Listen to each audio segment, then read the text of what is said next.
Bonjour, je m'appelle Fabien Loudet. J'ai quitté mon travail en 2007 pour reprendre mes études, pour commencer un master en informatique. Et pour la dernière année, j'ai eu l'opportunité de venir en Chine, à Pékin. Et donc il y a 3 ans de ça, je suis arrivé ici. En fait, durant les 6 premiers mois que j'ai passés en Chine, j'ai vu que je connaissais pratiquement personne. J'ai participé à pas mal d'événements de social networking, donc des événements RH durant lesquels des entreprises qui sont à la recherche de collaborateurs et des personnes qui sont à la recherche d'un travail en Chine peuvent échanger. Et c'est à cette occasion-là que j'ai rencontré l'actuel directeur de la filiale de la société dans laquelle je travaille maintenant, qui m'a offert l'opportunité de rejoindre son entreprise. Alors voilà la page d'accueil de notre site d'e-learning qui permet à nos clients d'apprendre jusqu'à plus de 10 langues différentes. Alors, mon travail ici est particulièrement intéressant puisqu'il me permet de travailler avec des gens de langues et cultures différentes.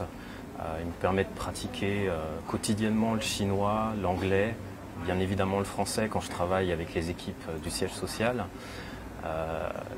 Et c'est un enrichissement bien sûr puisque j'ai pu me rendre compte qu'on travaille peut-être pas forcément de la même façon avec un chinois et avec un américain par exemple. Travailler avec Fabien présente des avantages indéniables. Fabien est de culture française. Pour moi, il représente un peu un bridge, en fait un pont entre la France, donc l'équipe française, l'équipe du siège, et notre équipe chinoise. Et pour moi, donc étranger ici en Chine, j'ai besoin d'avoir des repères. Et il est très important en fait dans une structure étrangère, opérant dans un pays étranger, d'avoir des repères pour donc de cultures similaires, pour avoir en fait un bon blend, un bon mix, un bon mélange. Fabien était quelqu'un de très ouvert. Il passe beaucoup de temps avec les Chinois, il passe beaucoup de temps pour apprendre le chinois. Je pense que Fabien est le plus chinois des Français.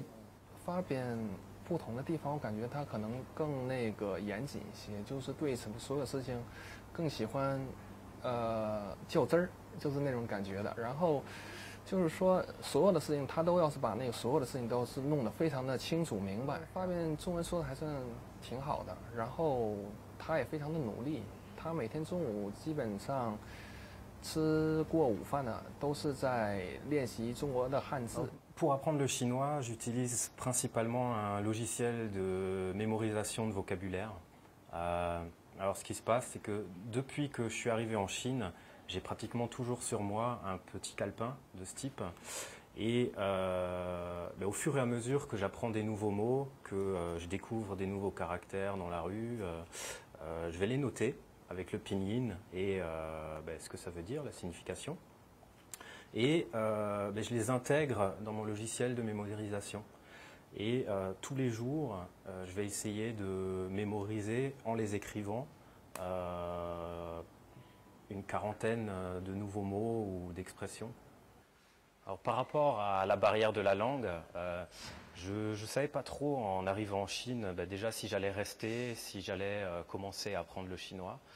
Et au bout d'1 ou 2 semaines, quand j'ai vu que j'étais incapable de communiquer, que pour les actions les plus simples de la vie quotidienne, c'était très compliqué, j'ai décidé de m'investir et de commencer à apprendre. Malheureusement, j'ai pas pu rejoindre une école par manque de temps. J'ai commencé à apprendre par moi-même, en échangeant avec les gens, en apprenant des phrases de la vie courante. Ici, je suis embauché en contrat local, donc j'ai le même type de clause que mes collègues chinois. Alors le côté négatif, c'est peut-être le manque de vacances. On a, mis à part les vacances publiques, j'ai que 5 jours de vacances par an. Mais ça ne m'empêche pas d'en profiter dès qu'on a des week-ends prolongés ou dès que c'est possible de pouvoir sortir un petit peu de Pékin et voyager au cœur de la Chine. Fabien 是我同事，但是我们工作交集并不是很多。我只是知道 Fabien 身材超好，然后 Fabien 做饭也特别好，然后每天他都自己带饭，然后是很健康的那种，可能就是因为这个原因吧，所以他加上锻炼啊、饮食啊，所以身材特别特别好。然后找机会可以看一下发病健身的时候的样子。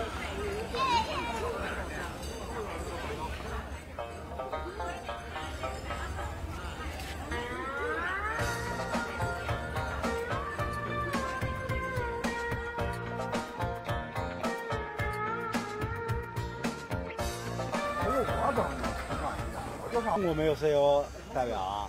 有经理，他怎么也派一个 CEO 啊？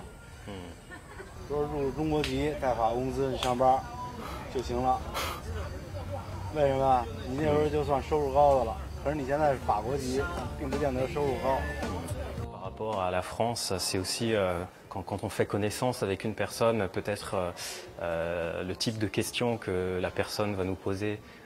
En France, on a un petit peu peut-être du mal à évoquer la question de l'argent, du salaire, alors que en Chine, c'est pas rare que ce soit une des premières questions que la personne va vous poser.